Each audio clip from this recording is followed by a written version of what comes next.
All right, today, guys, we're going to be doing the second part of 8.5i, basically, which is graphing from a table to write an equation, as you see there on the screen. Now, the goal is going to be able to, for us to use a table to fill in a graph, then to find the equation of the line. So a lot of these instructions are going to be very familiar to you. So we are going to go ahead and get started. Let's go ahead and look at the first example. We show that the table is going to show the temperature of a fish tank during an experiment. Now, we're going to graph the data, find the slope and the y-intercept from the graph, then write the equation for the graph in slope-intercept form. Now, if we notice there in the chart, we show time is going to be our x or independent variable. Now, again, as I said before, 99.9999% of the time that your time is going to be your x or independent value. As we see there, it is in increments of 1 starting at 0. Okay, we see that first ordered pair is 0.82. Now, that will tell us automatically that this relationship is not proportional because, again, it does not go through the origin. So as you see there, we have the steps laid out where we would graph the ordered pairs from the table in terms of time and temperature. We would, step number 2, draw a line through the points, confirming what we already know, that it is a linear relationship. We're going to draw that line to sort of extend it out to the y-axis, which will confirm our y-intercept. And then step number 3, choose 2 points on the graph to find the slope. Now, of course, there are additional steps.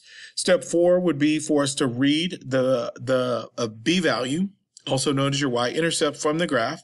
Now, I personally like to make sure, and I tell my students, you guys, that you must confirm it mathematically, which we will do as part of this video. And then step number 5, use the slope and the b to construct your equation, putting all of those things together to show what your values are, okay? Now, moving the screen just a little bit down for you. All right, so as you see there, we're going to use that slope formula, etc. Let's go ahead and get started, and I'm going to go ahead and switch over to my writing. So I have the graph there. So the first thing that I want to do, step number 1, is we're going to graph our ordered pairs. Graph ordered pairs. Okay, we're going to confirm, as I like to do, this is just a good thing to do. We're going to confirm our x and our y. There are times that the table will not be in its traditional format where x is at the top, y is at the bottom, or x is on the left and y is on the right. So we know that our x is going to be our time, y is going to be our temperature. Step 2, draw a line through the points that we actually graph. Okay, so I want to switch back for just a moment. So while I am off camera, what I am going to do is I am going to go ahead and graph your points, and I will talk in the meanwhile. As we see there on the left-hand side along the y-axis, it appears to be that each tick mark will equal an additional, what? An additional 10 degrees in temperature. Okay, so I have 0.82, which I'm going to graph. I have 1 and 80.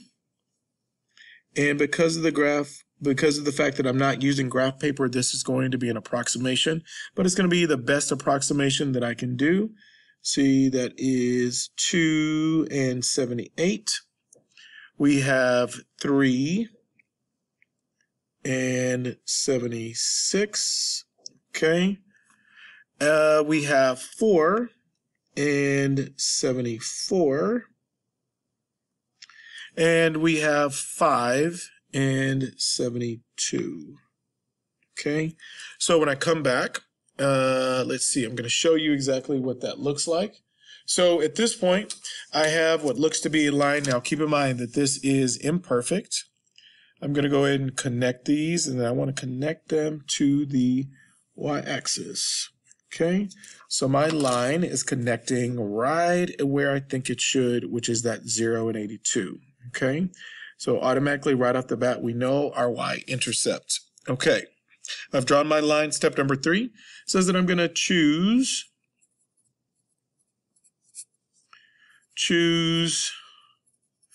2 points for slope. Okay, I want to choose the most obvious points, and those obvious points for me are going to be 0, 82, and if I flip back over, I have 1, and I have 80. Okay, now again, it does not matter which points you choose to use, okay? So step number 3 is there, okay? So let's go ahead and find our slope here. Okay, we are going to find our slope, and remember, I like to personally stack my points. So I'm going to stack these here. It doesn't matter which one I choose to use. Okay, I just like to stack them so I can see my values.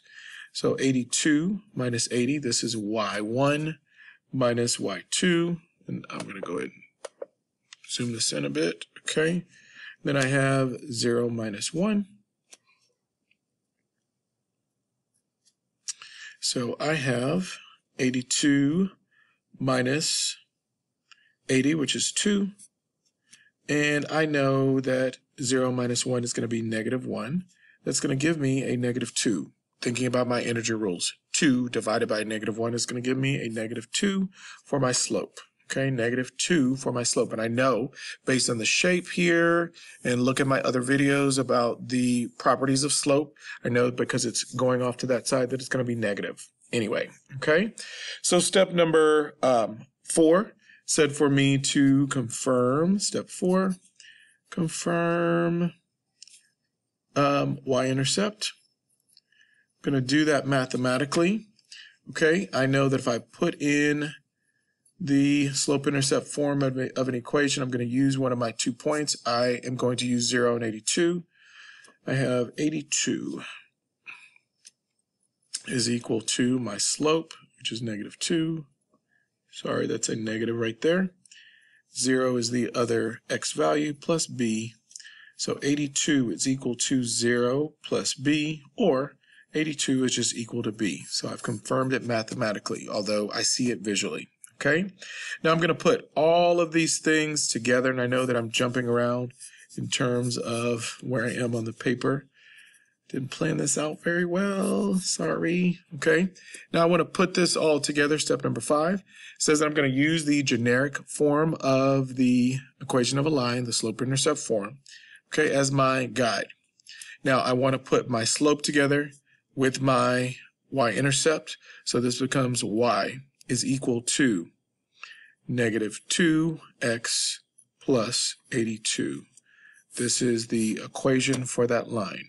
Okay, so that's how I bridge the gap between a table, which is just on the other slide, and make an equation for my line. Okay, so the second part is going to be where we write an equation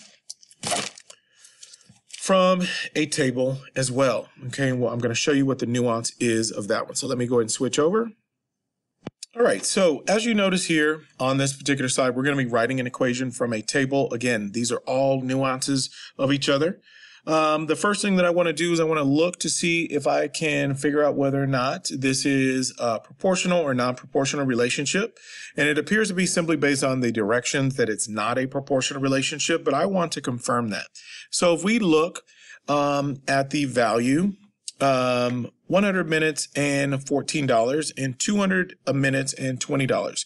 As we notice that if I were to compare y to x, finding out k. So if I divide 14 divided by 100, that's going to give me 0.14 as my k value. Okay, that's fine. Let's look at the next value. 200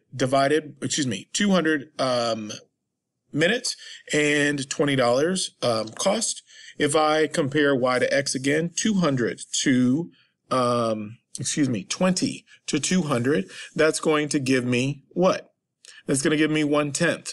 At that point, I already know that my values of k are not consistent.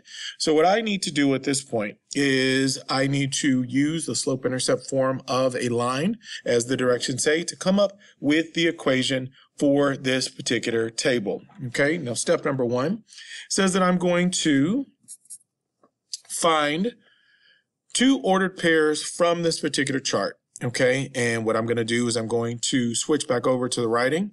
So what I've done is I have recreated this chart. Okay, I've recreated the chart in my work for the last problems here at the top. Sorry.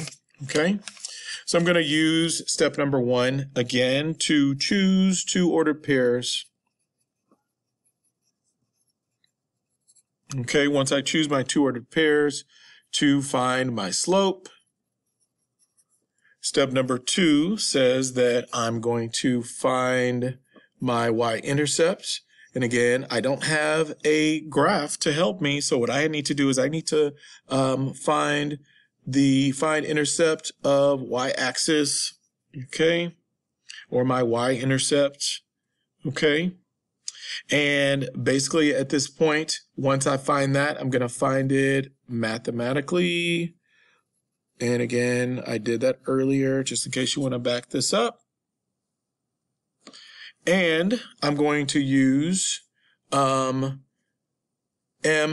from before, that's my slope, and a point from the chart or table to find that. And then lastly, step number 3,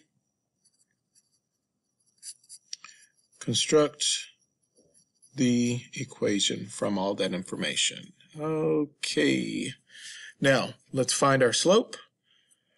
So I want to use,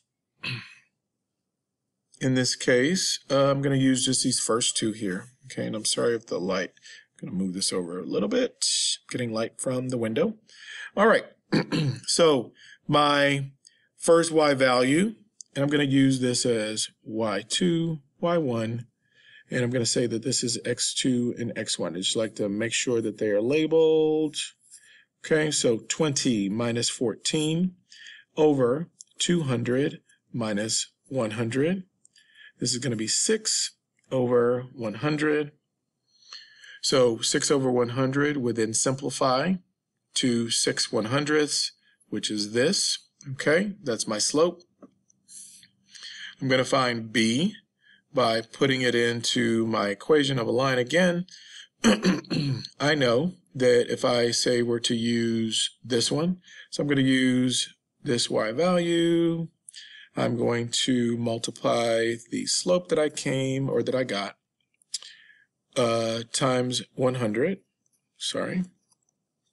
I know using the power of the decimal that multiplying a number with a decimal by a multiple of 10, in this case 100, because there are 2 zeros, I'm going to move my decimal over 2 places. This becomes 6. Okay, so now I'm going to use the principles of a good old equation. Using the additive inverse, this becomes 8. B is 8. Okay, so now step number 3, this was step 2. Step 1. Okay, so step 3 says I'm going to put all that together using the y equals mx plus b as a guide. Okay, I'm going to now say that the equation of this particular data, if graphed, would be y is equal to 0.06x plus 8. Okay, sorry about that. Putting it all together. So again, 0.06 plus 8 is the equation for this line. That is that, you guys. So if you still have a question, please rewind this video, watch it again. If you don't get any information that way, come to class with a question. And if that doesn't work, please come to tutorials on Tuesdays and Thursdays with a question in hand, and I am happy to help. And as always, I will see you tomorrow.